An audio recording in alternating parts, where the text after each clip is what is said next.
All right, this is 6.7.7 Applied Lab, and we're modifying a PowerPoint table. So with this one, again, we have 6 steps here. So we're going to merge the 2 cells in the top row and center the text in the merged cell. So this is slide 3. So I'm going to jump down here to slide 3.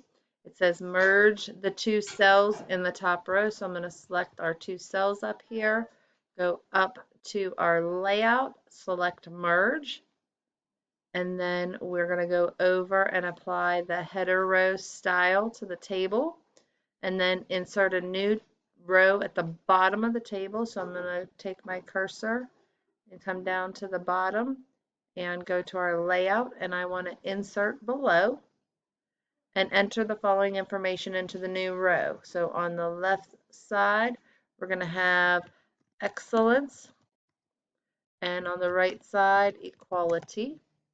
We're going to modify the cell size of all tables to 20. So I'm going to come over here, change the font to 20, and then apply a new table style of our choice. So I'm going to go with this green one here. And I'm going to check my answers. 5 out of 6. So merge the 2 cells in the top row of the table and center the text. So I merged them, but I didn't center it. So helps to finish reading the entire sentence before moving on. Check your answers, and that's it.